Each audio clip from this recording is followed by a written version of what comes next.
ये कहानी है नूह अलैहिस्सलाम। आदम अलैहिस्सलाम के बाद ह्यूमन हिस्ट्री की सबसे प्राचीन कम्युनिटी इराक के बेबीलोन शहर में रहते। उनके शरीर बहुत ही पावरफुल और स्ट्रॉन्ग। उनके पास पैसा, पावर, लग्जरी सब कुछ था, लेकिन सबसे बड़ी नियामत तौहीद नहीं। कुरान कहता है ये लोग वाद, सुआ, यगूस, यऊक और नसर की पूजा करते थे। ये पांचों उनकी कम्युनिटी के नेक लोग थे। लोग उन्हें बहुत ज्यादा रिस्पेक्ट करते थे, उन्हें अपना रोल मॉडल मानते थे। जब ये पांचों लोग मर गए तो पूरी कम्युनिटी में मातम छा गया।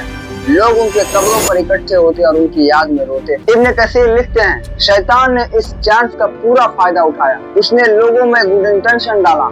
उसने कहा तुम इन लोगों को हमेशा याद रखने के लिए इनकी स्टैचूज बनवा लो, इनके इमेजेस बनवा लो, इनकी मूर्तियां बनवा लो। जब भी तुम उन्हें देखोगे उनकी अच्छाई याद आएगी, उनसे इंस्पायर हो सकोगे। उन्होंने उनकी बातों में आके उन लोगों के स्टैचूज और इमेजेस बनवा लिए, ओनली फॉर रिमेम्बरेंस। शुरुआती दिनों में लोग उन्हें देखकर इमोशनल होते, इंस्पायर होते, लेकिन अब भी इबादत नहीं करते। आफ्टर मैनी इयर्स ग्रेजुअली समय गुजरता गया, पुरानी पीढ़ी खत्म हो गई, नई जनरेशन आई। लोग भूल चुके थे कि ये पांचों मूर्तियां सिर्फ यादगार के लिए हैं। शैतान फिर वापस आया, लोगों से कहा कि ये पांचों मूर्तियां तुम्हारे बाप दादा इन सब की पूजा करते थे, इनके सामने झुकते, सो तुम भी इनकी इबादत। Gradually people started worshipping them. फिर समय के साथ साथ लोग इन स्टैचूज की पूजा करने लगे, उनसे मदद मांगने लगे। ये स्टैचूज बाद में पूरे इलाके में फेमस हो गए। आज के इंसानों से उनका बॉडी काफी ज्यादा स्ट्रॉन्ग था, इस वजह से वो अपने ऊपर फख्र करते। ऐसे डार्कनेस में अल्लाह ने एक रोशनी दी। लोगों को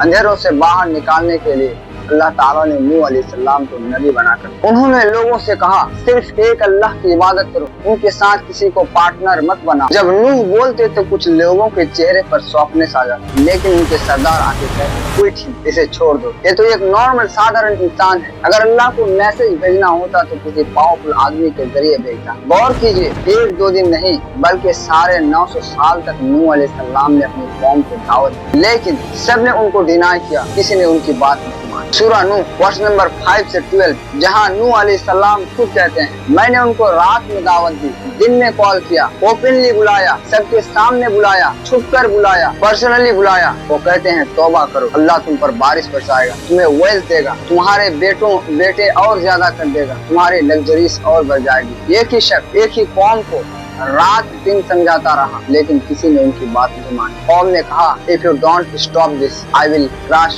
योर हेड, हम पत्थर मार कर तुम्हारा सिर क्रश कर देंगे। फिर भी नूह अलैहिस्सलाम हार नहीं माने, गिव अप नहीं की। हालात तो ये थी कि लोग अपने फेसेस को कवर कर लेते, अपने कानों में उंगलियां डाल लेते। उनकी कौम की नाराजगी, नेगेटिविटी, डिसरिस्पेक्ट दिन ब दिन बढ़ता ही जा रहा था। हिस्टोरियन मोहम्मद इब्न इस्हाक लिखते हैं no other prophet faced as much persecution and harm from his own people as Nuh अलैहिस्सलाम। किसी भी नबी ने नूह अलैहिस्सलाम जैसे अपने लोगों से तकलीफ नहीं सही, except those who were killed. उनका घमंड और जुल्म एक्सट्रीम लेवल पर पहुंच गया था। There since were completely full. ये क्लियर हो चुका था कि ये कम्युनिटी जो है कभी नहीं सुनी। नूह अलैहिस्सलाम उनसे तंग आए। कुरान कहता है फिर नूह अलैहिस्सलाम ने अल्लाह से दुआ की कि अल्लाह तो इनमें से किसी को भी जिंदा मत छोड़, because they will mislead your servant and spread corruption. वे तेरे बंदों को गुमराह करेंगे। अल्लाह ताला ने उनकी दुआ कबूल की। सूरह हूद वर्स नंबर 37, जहां अल्लाह ताला ने नूह अलैहिस्सलाम को हुक्म दिया बिल्ड अ शिप, एक कश्ती बनाओ, हमारी निगरानी में एक नाव बनाओ। नूह अलैहिस्सलाम अल्लाह के फरमान को मानते हुए नाव बनाना शुरू। शिप 3 फ्लोर की थी, एक में जानवर, दूसरे में इंसान, तीसरे में पक्षी। जब लोग नाव के पास से गुजरते तो उन पर हंसते, उनका मजाक उड़ाते और कहते हैव यू गॉन मैड, पागल हो गए हो क्या, सूखी जमीन पर नाव, पानी कहाँ से आएगा। फिर एक दिन सडनली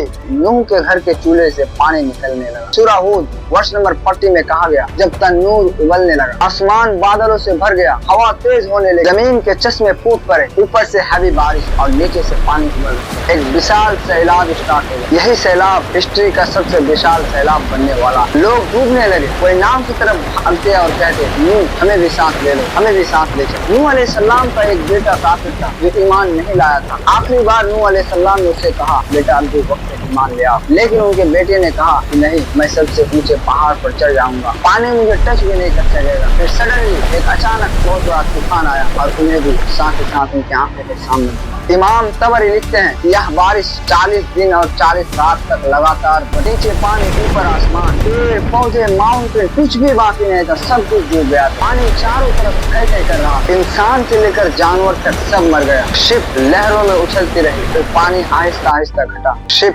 दूधी पहाड़ पर जाकर रुक गई। नूह अलैहिस्सलाम जमीन में सजदे में गिर पड़े। सिर्फ नूह अलैहिस्सलाम के 3 बेटे साम, हाम और याफिस, और उनकी बेटियां और उनके हस्बैंड, टोटल 80 लोग, 80 या 82 लोग जिंदा बचे।